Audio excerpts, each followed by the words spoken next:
on Sunday. And before we start our seminar, first I'd like to acknowledge the global effort that GlomeCon has become.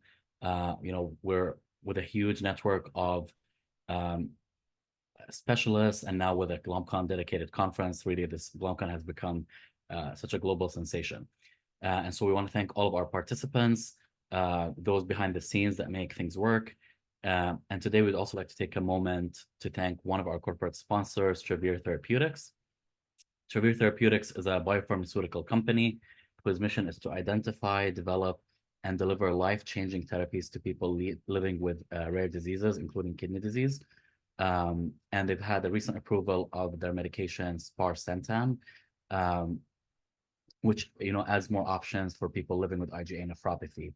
And they've had two of the largest clinical trials ongoing in rare kidney disease for sparsentan for both IgA and for focal segmental glomerulosclerosis.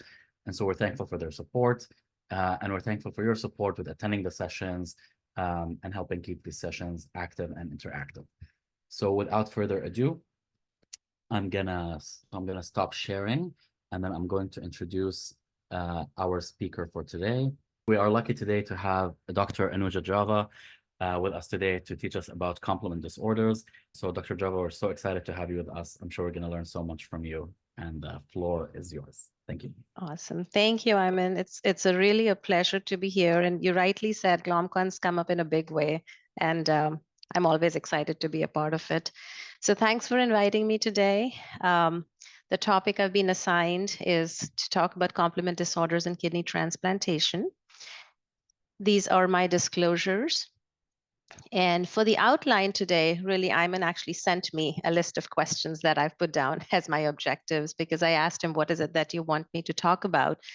So I'll kind of briefly go over the basics of the complement system, discuss two prototypical complement disorders that we commonly deal with, which is complement-mediated TMA, which is atypical HUS, and C3 glomerulopathy. I'll describe what are the genetic and functional studies that I particularly order in these patients and those that are recommended.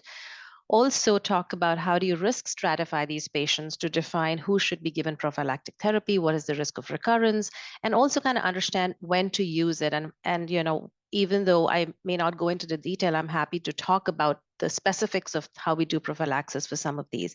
And then obviously talk about the novel therapies in the pipeline. So as you all know, our immune system, obviously we're talking about complements. So immune system is our defense against viruses and bacteria. And there are two main components of our immune system. There is this innate immune system, which we are born with. So there is no prior sensitization required. And a key component of that innate immune system is the complement system. And then the second part of our immune system is the adaptive or the acquired immune system, which we develop as we go through life, as we get exposed to infections and vaccinations.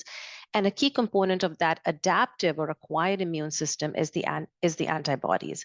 So the antibodies are the more specific. They are the acquired and the stable component, whereas the complement is the non-specific. It's the innate and the labile component.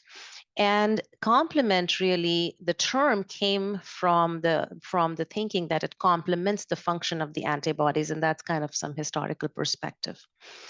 So just a quick recap of the complement system here, so we understand as we go through the talk.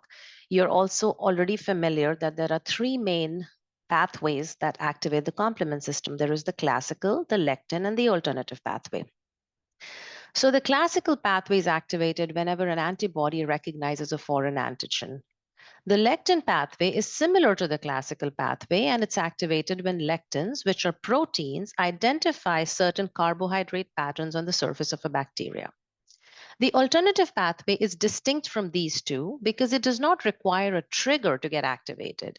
In all of us here today, your alternative pathway is on at very, very low rates. It hydrolyzes the C3 to C3 water, which is really guarding our intravascular space.